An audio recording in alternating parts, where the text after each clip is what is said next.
The weekends had seemed to last longer than usual, even though Sully and Mike didn't had done much more than they normally did. On Friday evening, they had just been at the cinema to watch an action movie.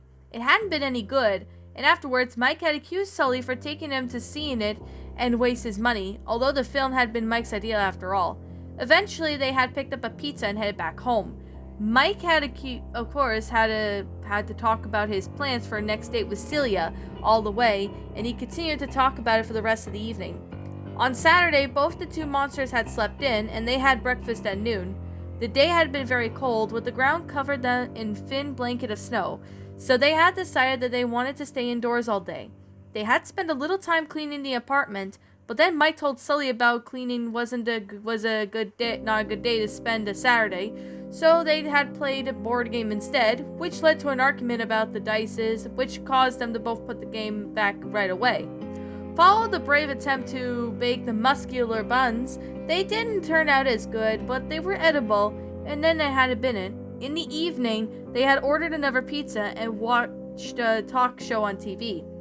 On Sunday, Mike and Sully had decided to step outside to get some fresh air, and they had gone for a walk in the park, which they had fed the pigeons with musk buns and from yesterday, and they brought hot chocolate from the stand, which had some kind of kids' ice skates on the pond. While that had started to snow quite heavily, which caused the friends to head back home. It snowed all day while they were walking, and it hadn't stopped after they had gone inside. During the evening, it had started to blow as well, and then all the two friends sat down with another pizza, and they were raging a blizzard outside. Randall had been on Sully's mind for the entire weekend, and the blue monster seemed to be thinking about him ever since he left on Friday afternoon, and was wondering on how he had been doing as he'd been even eating. Sully was determined to visit Randall after work again on Monday. The lizard clearly needed someone to look after him right now, and Sully had noticed that during the last visit there, the purple monster had seemed to be maybe a little less hostile than he had done by the previous two. He had seemed happy about Sully coming over, but the blue monster figured out that Randall might need some time to warm up a bit, and then maybe that he would accept Sully's apology for banishing him, and now allow Sully to talk to him about his tragic past. One of the other things that there was still hope. There could be still hope? Well, let's find out, shall we? It's still snowing when Sully and Mike woke up on Monday morning. Apparently they had been snowing all night. The thin blanket from yesterday had grown to a thick rug, and the radio had told them that schools were closed, although Mike and Sully would hope the factory would be too. Sully dragged them to work, and it was even more important than to collect energy for the winter. After a walk that led them around 10 minutes longer than usual, the best friends arrived at the factory and entered through the main door. It seemed quiet. Clearly the snow had delayed other workers too. Mike and Sully entered the locker room together, but they both went in different directions. Sully headed for his office with Mike for the laugh floor, both of them ready to do somewhat of a new day. You know, as a CEO has actually have your choice to close down the business for a day to grant the workers a snow day. Mike's last words said to Sully that morning echoed throughout the halls of the factory. The best friends didn't see each other again that night. Of course, it was time for lunch in the cafeteria. Mike got them a table with Terry, Art, Squishy, and George, and for Mike and Sully, the lunch at the work was the most important meal of the day. Since none of them were fond or good at cooking dinner at home, often it consists of takeout food or a simple sandwich. It's a quiz night at the Horned Fish tonight. Anyone who wants to put together a team? Terry then looked around the group around the table in the anticipation, and then ate his hot eyeball soup. We need to be 6, and as usual, they count the bodies, not the heads. He looked at Terry, who turned his head with a sigh. I'm in, George smiled. It's a perfect day. We're 6 monsters here. We can go together directly from work. He made his gestures with his hands as he spoke, which caused him to sip onto his soup bowl in his own lap. Of course, that's what's tipping over. I'll come too, Art said, tossing George a box of napkins on the side of the table. It was an excellent night for a quiz. The Moons was an assistant, and we'll probably win. The napkin box hit George on the head. Quiz night sounds good for me and Sully too, right, Sul? Mike looked over at Sully, and the CEO was halfway under the table to pick up the napkin box. When he desperately tried to come up with some excuses of not spending the evening with friends, actually, he got back up and looked at the smiling faces at the table. There's something I have to do or check tonight. The smiles decreased as he spoke. What is it that you have to check? Mike asked and looked at Sully, and wonder written on his face. It's just something. You haven't told me you have laid plans tonight. Since when do you keep secrets from each other? We live together. Sully felt a little discomfort as he knows everyone else at the table felt silent, watching him and Mike. It's not a secret, but I haven't told you yet. Oh, what is it? Aren't you gonna do tonight? Well, I can't tell you. He lowered his tone voice. Not here. Mike glared at Sully without saying another word. He didn't like when his best friend was keep something from him. Doesn't mean there's not going to be a quiz team. Terry was the first one to speak the awkward silence that had taken over the table. Apparently not, Mike said, looking at Sully and then with an accusing expression. Sully's answer was to look down on his lap and mumble that he was sorry, although it was doubted everyone heard it. We all condone.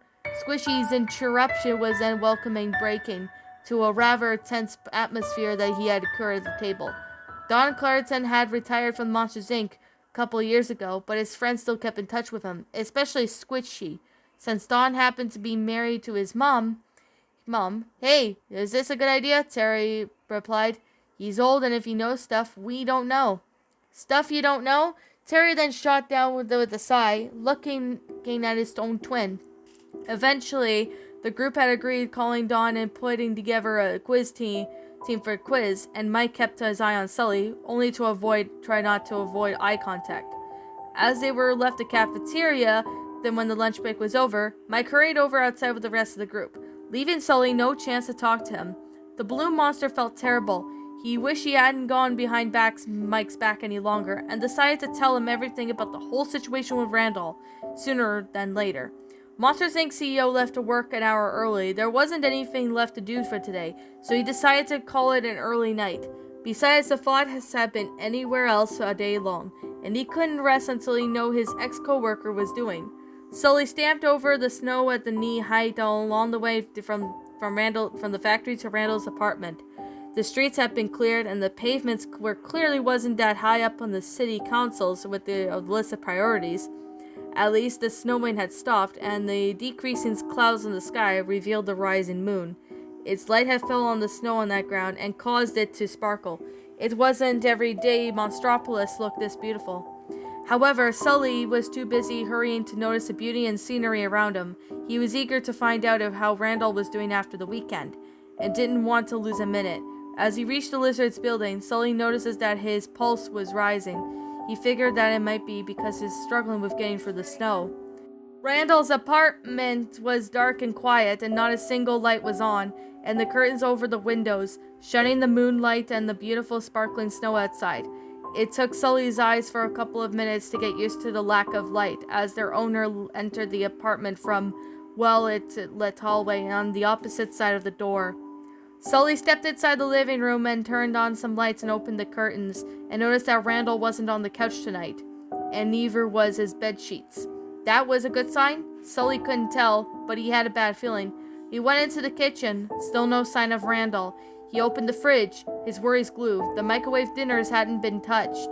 With that fear that Randall had starved to death during the weekend, Sully hurried over to the Lizard's bedroom and found the inhabitant still in his bed, covered up in his usual sheets, as well as 2 extra blankets. For a second, Sully wondered if whatever there was a part of him was still alive or not. He laid so still. The blue monster carefully reached out his hand and tried to poke the sleeping lizard, just to check. But when the lizard suddenly rolled over, Sully was startled but yet relieved. His instincts caused him to pull his arm back from beneath Randall immediately, causing the lizard to wake up. Randall stretched and yawned and gazed at his guest, with eyes barely open, but still full of sleep and as well as confusion. I guess there's no escaping you, is there, Sullivan?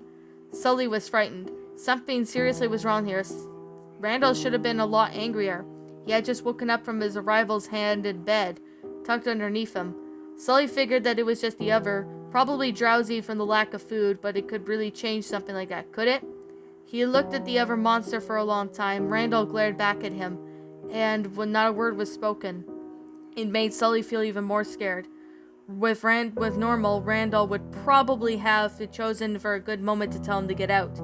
Just like yesterday, Sully was the one to break the silence. He had a hard time finding something useful to say, landed on the only thing he thought that made sense. Why haven't you been eating? Not in the mood. Randall closed his eyes again. Randall, you have to eat. Sully placed his hand on Randall's shoulder, and he was surprised that Randall didn't pull it away. He just looked the other way carefully, not to wake him properly. I told you, I'm not in the mood. Randall opened his eyes again, and his voice regained familiar grumpy tone, but he didn't pull Sully's hand away. Sully paused and got a closer look at the thick-finned creature on the bed. He looked as if it's possible, or even worse than he had done before the weekend. He placed his other hand on the lizard too. It forced him up in the same position. That caused Randall to pull away from his visitor's touch, but then remained in a sitting position as he listened to what Sully had to say. Listen, Randall, there's a word that you're experiencing right now. You're depressed. I am not, Randall said, didn't even want to bother to lift his gaze. R2, you slept all day, you don't eat, and you seem to have lost the will to live. Have not. Randall's monotone answers was only caused by Sully to be even more in this case. The lizard had already caught and had depression. He had sat down on the bed, and he continued.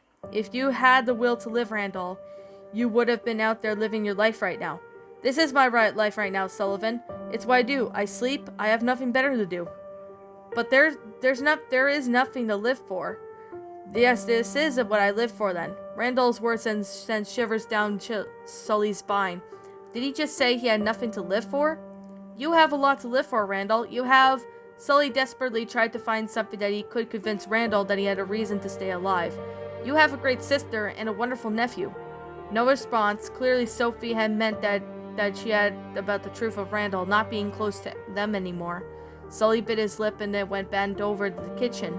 He opened the window. He opened up the curtains, trying to reveal something that Randall could live for.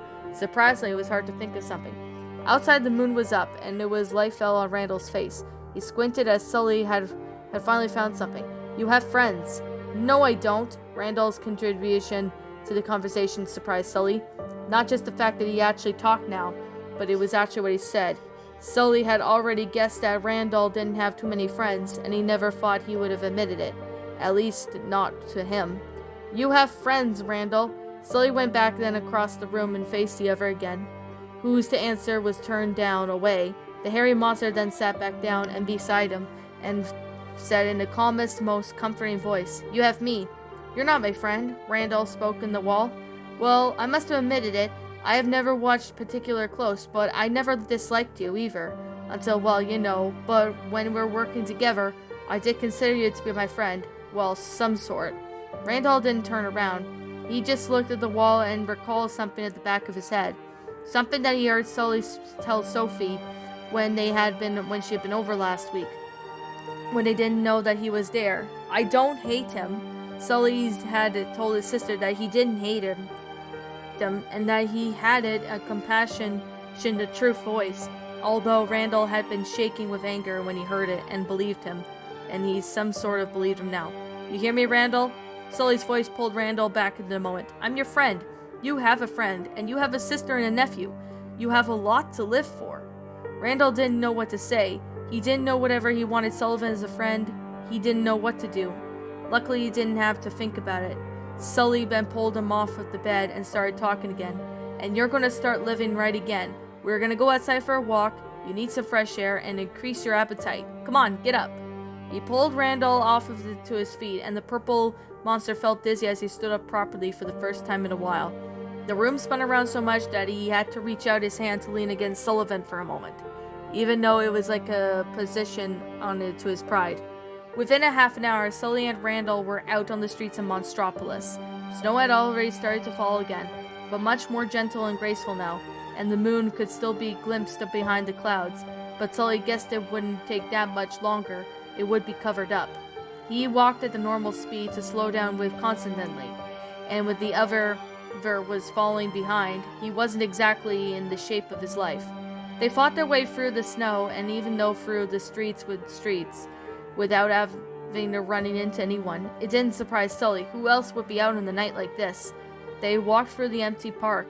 Sully felt felt weighted as Randall fell behind. Not a word was spoken for a long time. "When did you get back here, Randall?" As Sully had stopped to wait for Randall to catch up, he felt like 100th time. He thought that it was time to break the silence. "When you were at my place with Sophie, I had been only there for a day." Randall stopped next to Sully to catch his breath, eyes on his feet. "So you've been back less than a week then?" "I could have come sooner if I could, but the human world is no place for a monster.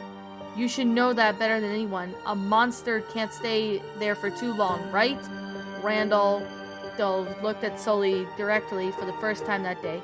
The blue monster let out a gentle laugh. "Yeah, you're right. You're absolutely right." A new period of time of silence fell between the two as they started walking again. There was no need to talk, but after a while, Randall was surprised with the other one about to break the silence from the first thing I remember was when I being thrown out of the doors, waking up in a swamp with aches all over my body. I couldn't even stand up. Sully looked at Randall. He could hardly believe it. He was going to tell him what happened. He had been waiting for it for days.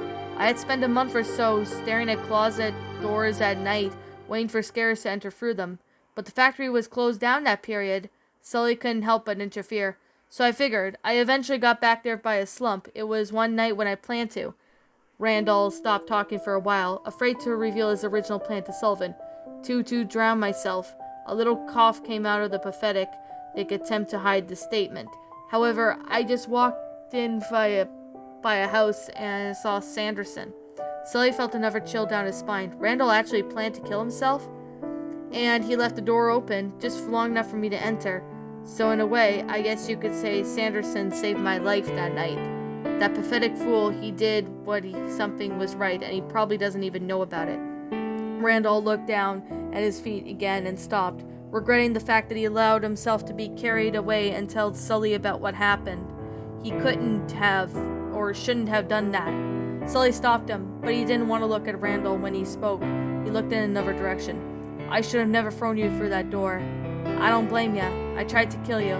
If it was me, I would have thrown you through, even if you hadn't tried to kill me." Sully turned to face Randall again. "I wish I could have talked to you sooner, before things turned bad for you." For a moment, Randall and Sully were face to face. It was snowing heavier now. The lizard looked away quickly. He continued to stare at his own feet and spoke again. "I want to go home now." "Sure." They turned around and headed back for Randall's apartment. White snow still falling around them.